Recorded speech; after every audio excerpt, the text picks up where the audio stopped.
welcome to the FEG Insight Bridge. This is Greg Dowling, Head of Research and CIO at FEG.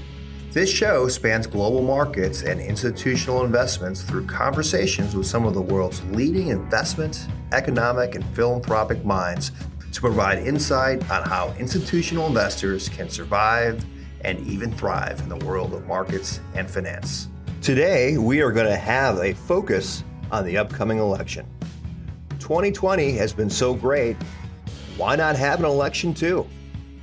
Will the craziness continue? What are the political implications of COVID-19? Who wins? And what are the different economic implications of each outcome?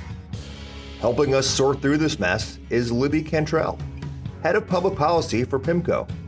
You may have seen her on Bloomberg or CNBC. She's great, and we have her here today on the FEG Insight Bridge. Libby, thanks for joining us today. I know this is probably a really crazy time for you. It is, but it's great to be here. So thanks so much for having us. Yeah. Hey, before we get into the election, this has got to be a really cool gig. It's for someone who loves economics, politics.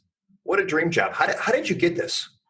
I mean, yeah, I would agree with that. I think it's a really exciting job, super interesting, never a dull moment, as you can imagine.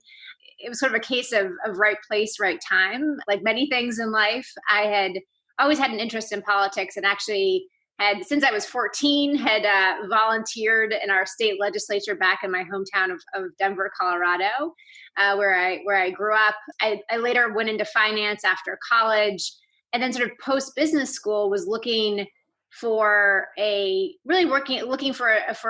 position at a firm that was more kind of macro, invested, more macro focused. Fast forward after just being there for just a few years, the financial crisis happened, and then I think there was a broader recognition that government and policy was much more important to markets. It had always been something that we at PIMCO had looked at and considered, but I think the view was to have more of a dedicated focus, a dedicated resource in terms of both government relations, sort of involving, interacting with policymakers, but then also analyzing, political and policy risk for our traders. So in some ways it is a dream job, I have to say, especially during election cycles. It's really fun. And of course, I love interacting with our clients. So that's a huge advantage, sort of, to boot. That's great. Well, we're going to divide this podcast into three sections. We're going to talk about pre-election issues, the election itself, and then potential implications of the results. So if we think about pre-election issues, what are the issues that clients and really investors should be concerned about? Yeah, so with sort of fewer than 70 days until the election, there are really only, I think, two big issues that I think markets and investors should pay attention to. One is, of course, the fiscal stimulus. This is the question of whether Congress will pass another big stimulus bill, big spending bill that will continue many of the programs that we saw started in that CARES Act, which was passed back in March. And I guess just as an aside, of course, we've seen now Congress step up in a really fulsome and comprehensive way, passing 4 different spending bills since the pandemic started, totaling almost $3 trillion. And I think the question now is, will they come together in September after reconvening after their August recess and pass yet another stimulus bill? Interestingly, Greg, they have to come together regardless, and they have to pass a bill that funds the government past October 1st. And if they don't do that, there'll be a government shutdown. Now, nobody wants a government shutdown in an election year for sure. And I think that the chances are that the stimulus bill gets combined with that government funding bill in order to avoid a shutdown. Now, in terms of the size, and I think that is a big question from a market's perspective, the markets, I think, have priced in a pretty healthy stimulus bill, something of the range of $1 trillion, $1.5, even $2 trillion. We know the Democrats want $3 trillion. We know the Republicans want $1 trillion. So I think if something happens, it will be big. It will be fulsome. But of course, there is a tail risk that that doesn't happen. And I think that from a market's perspective will kind of come into focus as we get closer to that sort of September 30th, which I think is effectively the deadline, because after that, then Congress will go back to their districts, campaign for re-election and what have you. So I think in September, you'll hear a lot of discussion about that stimulus bill. And my view is this is a question of when, not if. I think that Congress will come together. There's way too much political downside to not passing anything going into the election, but certainly there is a tail risk that they don't do anything. And I do think markets will react pretty negatively to that. And then the other issue, just that we're monitoring, and it's something that I actually been talking to our investment committee really since President Trump was elected, is just the question of trade policy, and particularly as it relates to China. I think that in general, going back 3.5 years, the market really underestimated how fundamental of an issue this is for the president. The president, you might agree with him, you might disagree with him, but he really deeply believes that the United States has gotten short-shrifted and shortchanged on U.S. trade agreements, particularly as it relates to China. So fast forward to today, we now have tariffs on $360 billion of Chinese imports as this kind of tit-for-tat trade war has escalated. There was a phase one trade deal, of course, that was agreed to in January, which really just paused that escalation versus de-escalating tensions. But now, and I think this is where I get to the kind of the risk, I think as we get closer to the election, there's a risk that because President Trump views this issue, kind of China-U.S. relations as a wedge issue, if you will, he views Biden as being particularly vulnerable on these issues. And I think there is a risk that he pulls out of that phase one trade deal. Now, we know that the U.S. and China have just met. It seems like from all reports that meeting went pretty well. So maybe this is a declining risk, but I do think as we get closer to the election, and especially if President Trump's poll numbers are as soft as they are now, there is a chance that he could try to change the narrative and try to, again, change the focus to this U.S.-China issue because he believes that Biden is vulnerable on it. So bottom line, kind of two big issues: stimulus, again, question of when, not if, in my view, and then also sort of increasing U.S.-China relations, which may weigh on markets as we get closer to the election. Perfect. Well, thank you for that. So when we're recording this, we are just after the DNC and during the Republican National Conference. So maybe starting with the DNC, what was your view of Biden's pick for VP and just some of the campaign platform issues that he laid out there? Does it give us any clue on what kind of Joe Biden we could have? Are we going to have moderate Joe, progressive Joe? Who's going to be, what would Joe be if he gets into the Oval Office?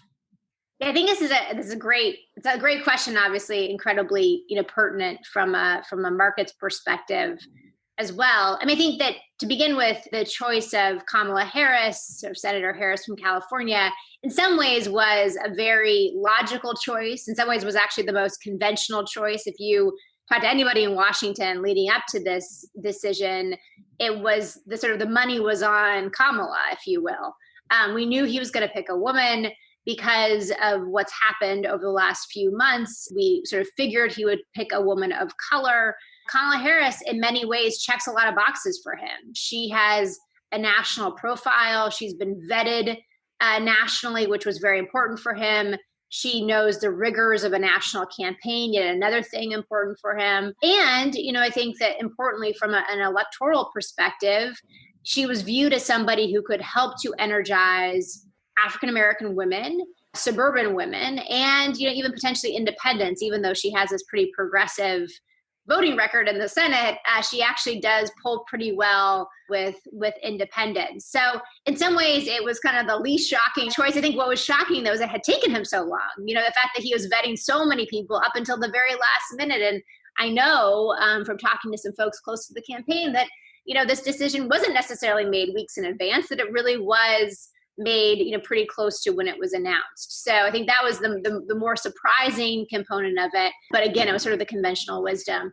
Now, kind of pivoting to what the Democratic National Convention told us about both candidate Joe Biden and potential President Joe Biden, what I actually thought was quite interesting is that, Joe Biden, I think, effectively thread the needle here. He has, is true in the Republican Party, the Democratic Party has different factions.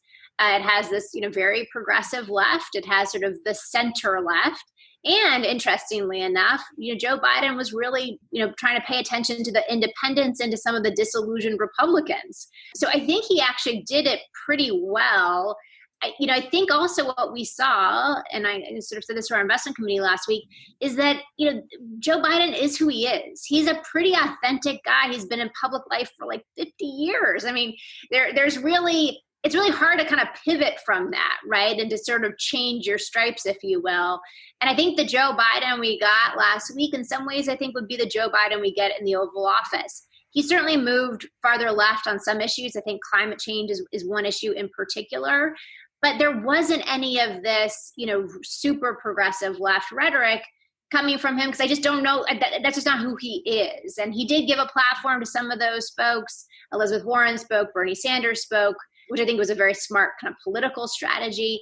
But he also Republicans spoke, lots of, which is quite interesting as well. So I think, regardless of you love him or hate him, you would have to give kind of Joe Biden credit for trying to reconcile and kind of thread the needle on this one between these sort of different factions within the Democratic Party. And I think he did pretty well. But again, my view is that he'll move left on those issues that he actually authentically believes in. But he's pretty much a centrist Democrat. And I think that we saw that last week.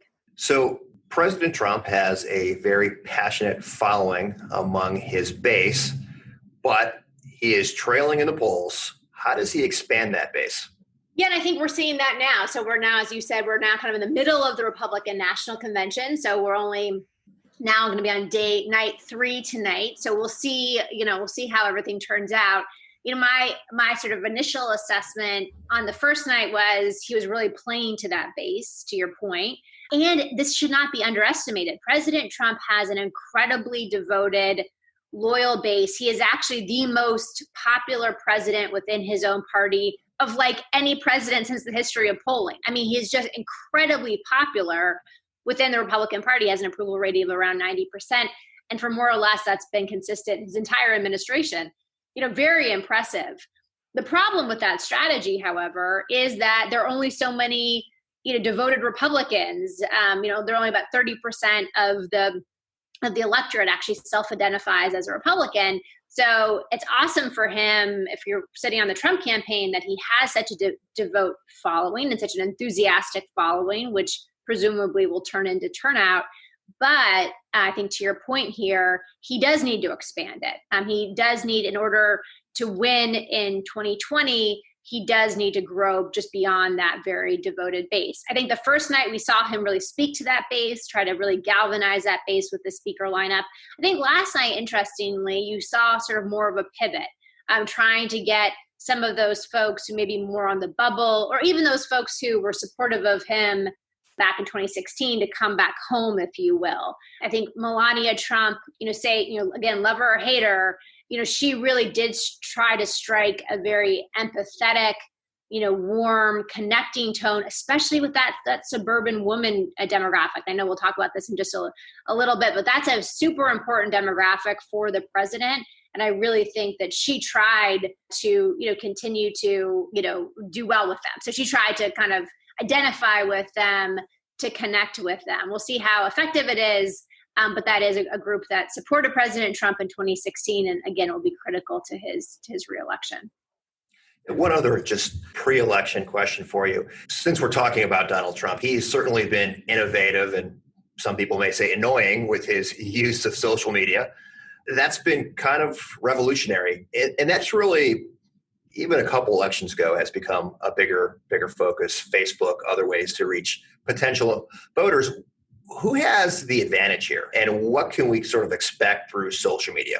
I completely agree with you. I think, President Trump in some ways has sort of revolutionized the way that elected officials speak to their constituents and campaign. And, again, love it or hate it, it has been a very effective strategy for him. I mean, he has 84 million plus Twitter followers. Biden has maybe 8 million.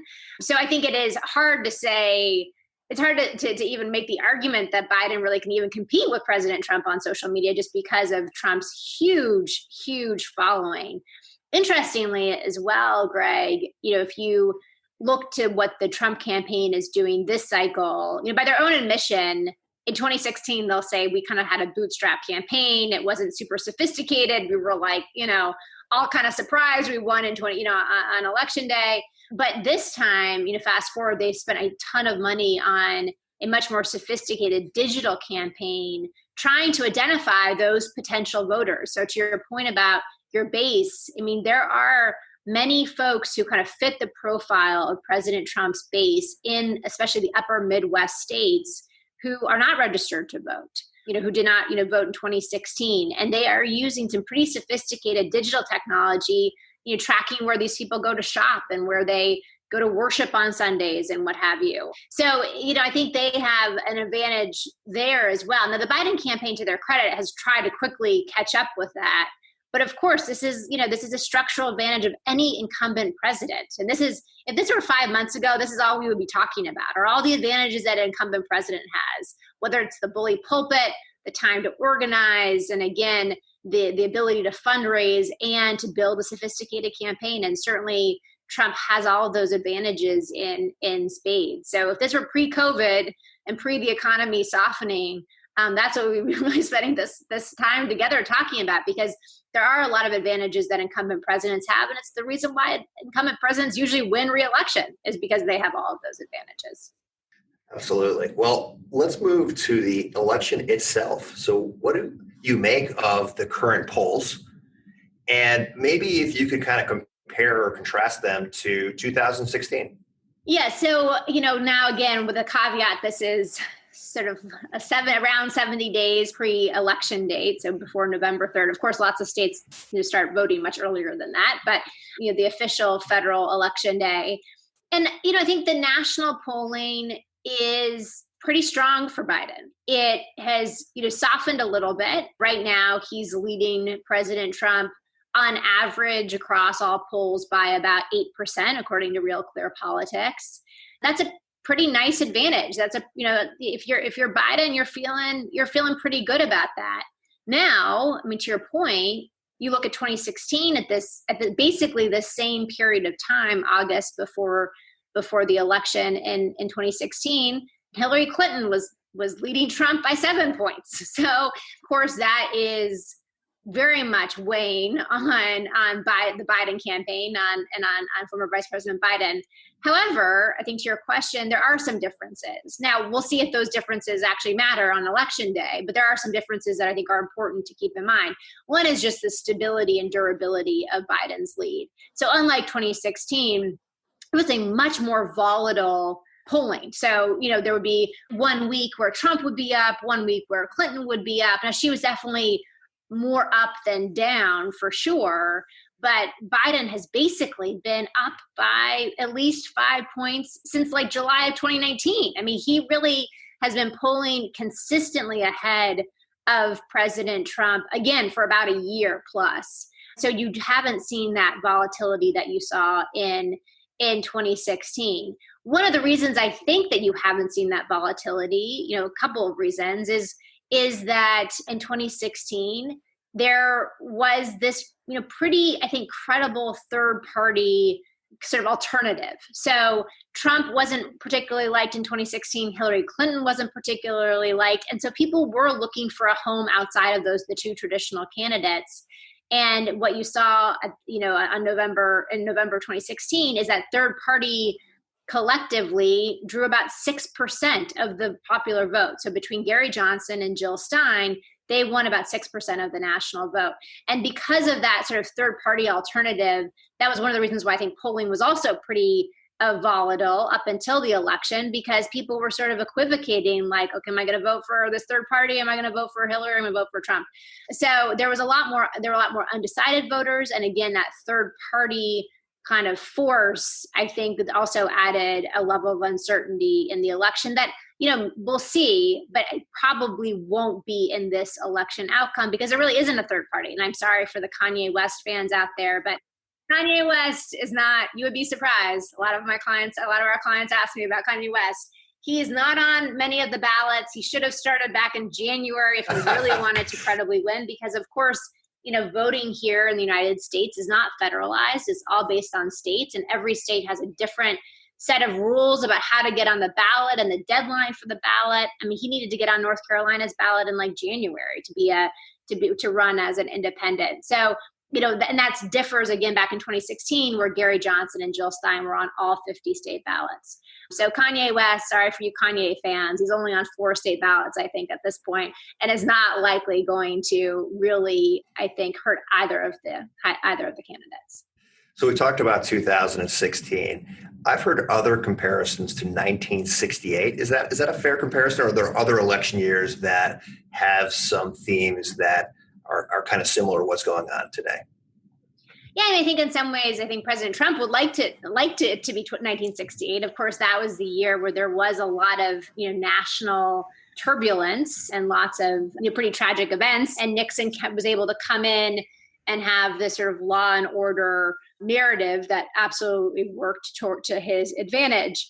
I think the biggest difference, of course, between 1968 and 2020 is that Nixon wasn't the incumbent, and this is something that is another big important differentiator between 2020 and 2016 too, is that when you're a kind of an outsider disruptive candidate, that's much easier to do when you're not the incumbent. When you're the incumbent, then it really becomes a referendum on the country that you led or are leading. And so Nixon, of course, wasn't the incumbent in 1968. Of course, he was the incumbent in 1972.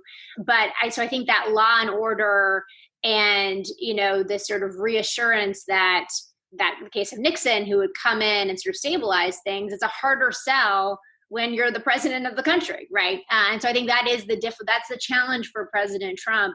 How does Trump make this a choice between the two candidates versus a referendum on his performance? And they're trying to do that in the RNC, the Republican National Convention this week. It will just be interesting to see if they're able to do that effectively. The only other, analogy that I've heard from, clients mostly is this 1988, which is, Dukakis, of course, was ahead by 13 points, coming out of the convention. And then, of course, he ended up losing the election to George H.W. Bush. I think that there were some idiosyncratic events certainly that happened in the intervening time between the convention and the election, some September and October surprises. But again, that was also more of a choice between two new candidates versus a referendum on the incumbent. So I'm not sure if there are going to be that many rhymes to 1988, but it's certainly a possibility. And whenever you have somebody like Biden who had been, leading the polls by 10 points, there's always going to be this dynamic likely where the polls narrow as you get closer to the election day. And that we have seen that, time and time again. And I think that should be expected as we get closer to the election. So you mentioned earlier the suburban mom about demographics. What are the demographics that are important and we should focus on election night? Yeah, so suburban women, and it's sort of a shorthand for white women. Now like the suburbs are much more mixed demographically. That's really not super accurate. But white women, so Trump lost women by about the gender by about 12 points, but he won white women, depending on the exit poll that you use, anywhere between kind of 5 and 10 points in 2016. Right now, again, according to the polls, take them with a grain of salt. But according to the polls, he's in deficit. He's trailing Biden by about anywhere between 5 and 10 points. So he won them by about 10 points, and he's trailing between 5 and 10 points. So again, if that continues, worrisome. So white woman, keep your eye on. The other super important demographic here that President Trump won, but also most Republicans have won since 2000, is voters over 65. This is a cohort that turns out more than anybody else. So they vote more. And they actually, interestingly, vote by mail more. So kind of interesting. And it's another group that, President Trump one, again, sort of depending on the exit poll that you use, between sort of 7 and 13 points. He's also in deficit to Biden. So he's trailing Biden by anywhere between kind of 1 to 6 points, again, sort of depending on the poll. So that's also a super important deficit for him to make up. If he loses that cohort, it's going to be hard to see President Trump get reelected. It's just such an important constituency. Again, the turnout of that group is almost always higher than any other age cohort. And it is the reason, I know we'll talk about the states in just a second, but it's the reason why he won Florida. So if he is trailing in that group, he probably is not going to win Florida, and Florida is going to be very important. And then the other demographic is our independents. And this is, I think in some ways, this is the group that kind of made the big difference. I mean, it was voter turnout among, kind of white men for President Trump, but it was also President Trump's appeal to sort of folks who were not necessarily, didn't necessarily think Hillary Clinton was a great candidate, and who kind of wanted to, take a leap of faith on President Trump. And so that's a really important group. He won them by about 5 points, again, trailing Biden right now. Again, all 70 days before the election, lots can change. This will probably narrow. But those are the three groups I would keep your eye on, white women, independents, and then voters over the age of 65. You mentioned states. So what are the handful of states? It seems like it only comes down to a couple that could make the election here. Yeah. So for those of us like in New York, that's not going to really matter. I mean, you should still go to vote, so go vote. But really the only, so there are probably around 15 battleground states that matter. So not to short shrift them, but really of those 15, really only 6 are likely going to determine the outcome of the election. And they're Michigan, Pennsylvania, Wisconsin, Arizona, Florida, North Carolina. So 3 are sort of in this upper Midwest area, Michigan, Wisconsin, Pennsylvania kind of, and then Arizona, Florida, and then North Carolina. Outside of Arizona, all of those were important swing states back in 2016. Arizona is sort of new on the scene. It's kind of interesting. So Arizona is one of these states that's actually voted Republican since 1952. Except for in 1996 when it went for Bill Clinton, every other presidential election has gone Republican. So the fact that it's kind of a swing state is sort of interesting. But there are 2 reasons why it is a swing state. One is because the demographics have changed. It has become younger, and it has more Hispanic voters, which traditionally both of those groups vote Democratic. But then importantly, Greg, as we were just talking about, voters over 65, those in Arizona tend to prefer Joe Biden over Trump. So not sure whether Arizona will be a swing state like in 2024 or 2028, but certainly this election cycle it is. Now, if you're only going to look at one state out of those 6, look at Florida. I think that Florida is the most important state, period.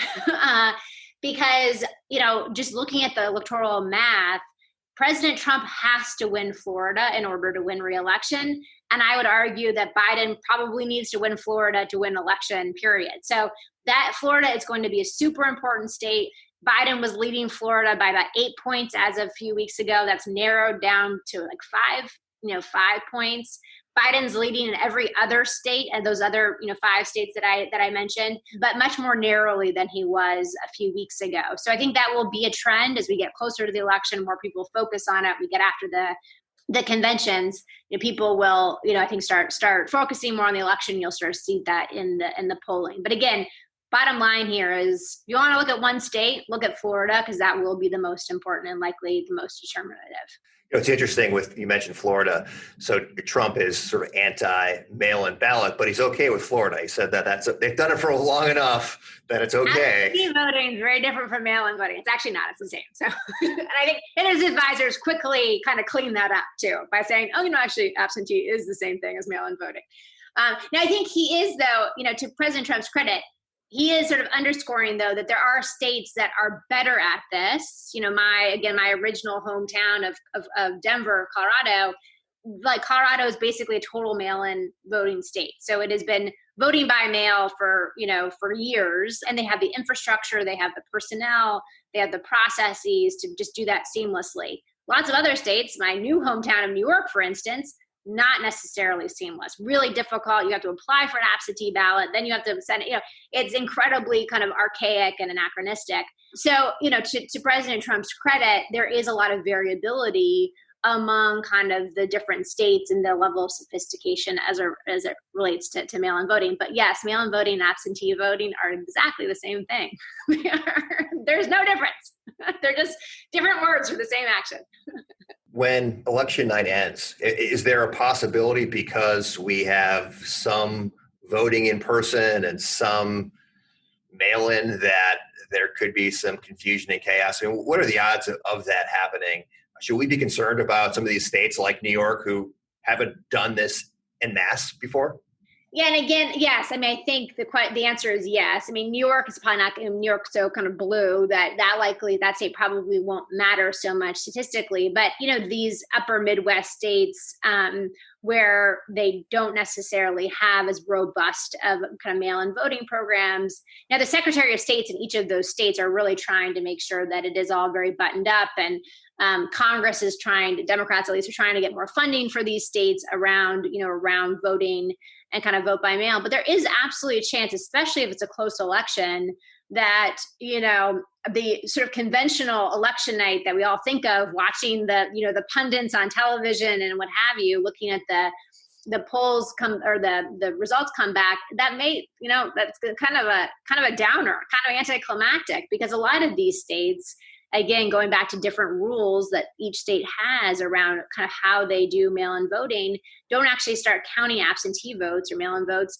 until like the night of the election. So if they're a close election or if lots of people do mail-in voting versus in-person voting, then yeah, this could drag on for several weeks, Greg. And from like a markets perspective, you could see that actually be sort of volatility inducing as well, especially if there's any sort of question about a contested election or President Trump, not conceding or what have you. And I'm sure, I guess Biden couldn't concede either, but, President Trump has indicated that he may not concede. I guess maybe I'm more optimistic. Maybe I'm Pollyannish, but I'm optimistic that even if we don't know the election result the night of, and if it takes a couple of weeks, that whatever it is, that the sort of the traditional peaceful transition of power that the United States is known for 300 plus years or 250 plus years will continue. So I think that's something that really does differentiate the United States. And I, again, maybe I'm quixotic, but I think that will probably continue to hold as well. Libby, it is 2020. I mean, anything can happen. I know, this is true. As I'm saying this, I know that's how it sounds pretty naive to people who are listening to this, but you got to keep hope alive, With any big election, there always seems to be a word or phrase that enters the lexicon. Oh, God, I know. So what is going to be the 2020 version of hanging chads? Oh, God, that's such a good, I have no idea. I don't know. Do you have any ideas? I mean, I think mail-in voting will be, the expression, at least, that a lot of people use. I think that other things like foreign interference and all of that, again, it's not to say that it's not going to happen, but I think that the intelligence community is now so much more aware and astute about the potential risks that it feels unlikely that there will be, that will necessarily be the term that we are all talking about. I mean, at least, again, maybe that sounds naive again, but I think that's the case. I think the intelligence community is so much more kind of astute and aware of the risks that makes something kind of happening much less likely. Gotcha. Well, let's pivot to what some of the market and policy implications could be post-election. And I guess maybe a good starting point is whether the Democrats sweep and also take the Senate. So maybe just a question there, is that still look possible? And how much of a difference is that going to have on what can get done? Yeah, so to be clear, in my view, there are the two most likely election scenarios are a Democratic sweep. So to your point, Biden in the White House, Democrats hold the House and they take over the Senate, or a status quo election, meaning basically what we have now is what we'll get then. But President Trump in the White House, Democratic House, and Republican-controlled Senate. So under the Democratic sweep sort of, scenario, I think a couple of things that are really important to keep in mind. One is that even if Democrats do sweep and take back the Senate, it is going to be by a very narrow margin. So it may be by one vote or two votes, but very narrowly divided Senate. The other thing you have to keep in mind is that if the Democrats were to win the Senate, it means that they have won the Senate by taking Senate seats in pretty traditionally Republican states: North Carolina, Arizona, Iowa, Maine. These are the Senate races that are vulnerable for Republicans that, again, if Democrats were to win the Senate, means that they have won those Senate seats. The reason I point this out, because this is an important point, is that those Democrats, even though they have a D by their name, they are not going to be able to vote for super progressive things because they want to continue to stay in the Senate. They don't want to necessarily be voted out the next election cycle. So it's not to say that it is unimportant. I mean, I think it's really important for Biden. If he wants to advance his agenda, he needs to have a democratically controlled Senate, because it is the Senate majority leader who determines what's even voted on in the first place, not the minority. So to have the majority is really important. But that majority is going to be very narrow. And again, it's going to be made up by some moderate Democrats.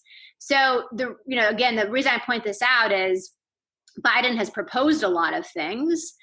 But once, they go through kind of the machinations of Congress, they are likely to be, diluted and watered down. And in some ways, this is what our founding fathers sort of had envisioned, right? For, the government to have these balance of powers, to have these moderating forces, and to kind of work incrementally. Now, you might say that the time right now is not for incremental policy. I think there are lots of people in the progressive left who would argue for that. But the reality is that, in the U.S. government, unless you're going to change the Constitution, it kind of is the way it is. So I do think that you will get a tax bill, for instance. I think that will be a priority for the Biden administration in order to raise some money to then fund a big infrastructure bill. I think you get a big infrastructure, a big jobs bill. And I also think you see them do something on healthcare.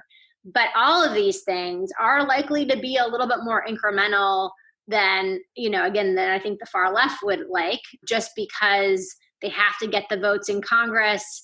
And in order to do that, you're going to have to appeal to those sort of moderate folks in the Democratic Party. In terms of taxes, that's something our clients are really, especially individuals, are really concerned about. I do think that the upper income rate reverts back to the rate that it was sort of pre-Trump tax cuts, at 39.6%. I think they probably do some things on the estate tax front. So there's something called step up in basis, which basically would, require people to be paying a lot more taxes on things that they inherit with a much lower cost basis. That's something that raises a lot of money for the U.S. government.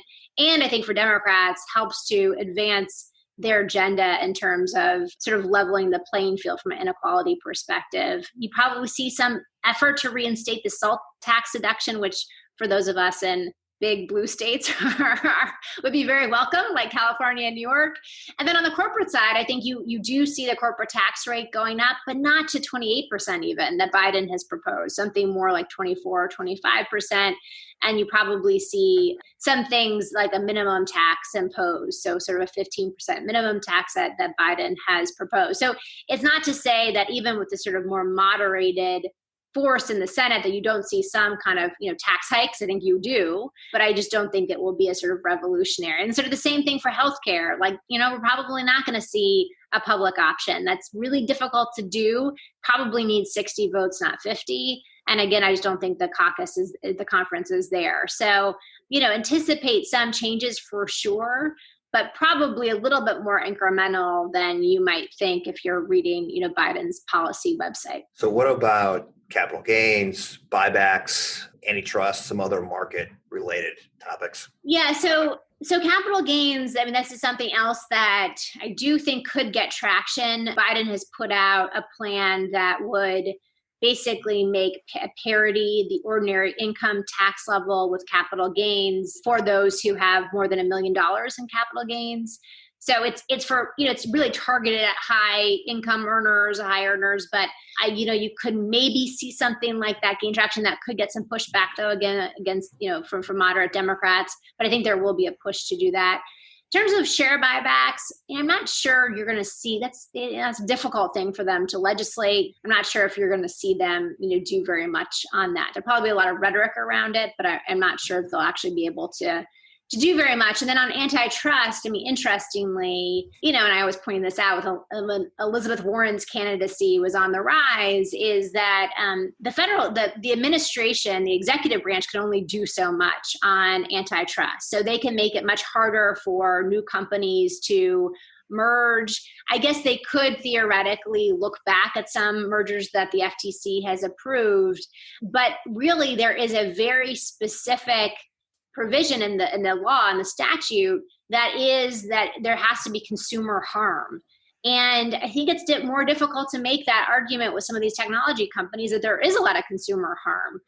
Now you might be able to, very enterprising antitrust lawyer may be able to make those arguments, but unless Congress changes that statute, changes that kind of bar, if you will, and makes it much more expansive, the executive branch can only do so much. So I don't anticipate like a breaking up of Amazon, for instance. I do think there'll be many more hearings on Amazon and the other technology companies. I think there will be probably some more Department of Justice investigations into some of those technology companies, especially around data privacy and what have you.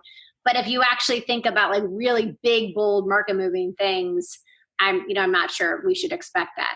With that said, that sector will be under pressure. Pharmaceuticals will be under pressure. I think that from a litigation perspective and from a drug pricing perspective, Democrats want to do something. Traditional energy will be under pressure. So you will definitely have some sectors that absolutely will be more under pressure under a Democratic administration because of what some of the things that the executive branch can do. So what's the other side of that? So what does a second term of President Trump look like from an economic perspective?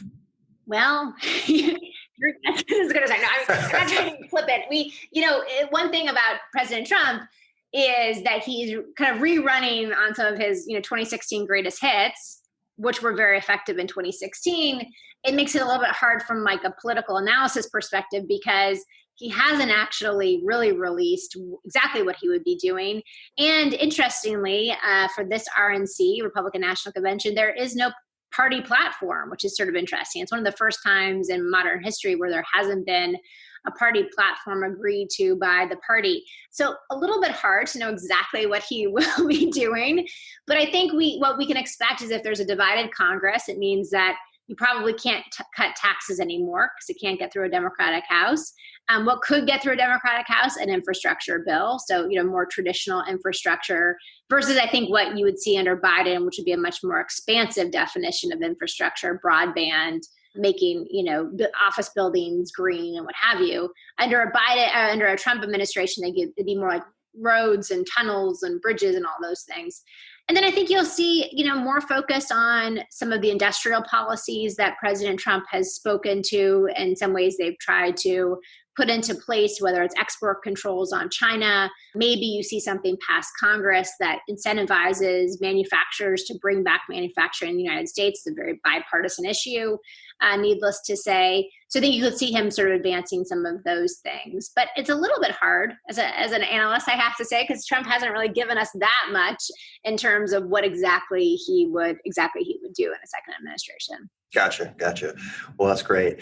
So let me ask you this. I know this creates these elections every 4 years. It's a whirlwind of activity, long days for you. What is the first thing that you're going to do once the dust settles from this election? I probably have to go on television and try to analyze it in real time, which is what happened in 2016 after getting no sleep on election night. Yeah, again, this is sort of it's a busy season for me going up until election. And then honestly, after the election, it's busy as well because then we're trying to figure out from like an economic and markets perspective, what's happening. So maybe talk to me in like the end of 2021 after we have a full year of a new administration under our belts. And hopefully I'll be taking a longer vacation. But I'm sure like everybody listening, this has been a pretty trying year, even if you don't cover politics. So, we hope everyone's safe and able to take some time off because my goodness, we all need the mental rest, don't we? Absolutely. Well, big FEG, thank you. Thanks for doing this. I know you're so busy, but hopefully our listeners will find this very helpful as they kind of process all the noise around this election. Thank you so much, Greg. Thanks so much. Appreciate it. Thanks, Libby. If you are interested in more information on the topic, please go to our website where we will have a list of relevant FEG publications. And don't forget to subscribe to our communications at www.feg.com/subscribe so you don't miss the next episode. Please keep in mind that this information is intended to be general education that needs to be framed within the unique risk and return objectives of each client. Therefore, nobody should consider these FEG recommendations. This podcast was prepared by FEG. Neither the information nor any opinion expressed in this podcast constitutes an offer or an invitation to make an offer to buy or sell any securities. The views or opinions expressed by guest speakers are solely their own and do not necessarily represent the views or opinions of FEG.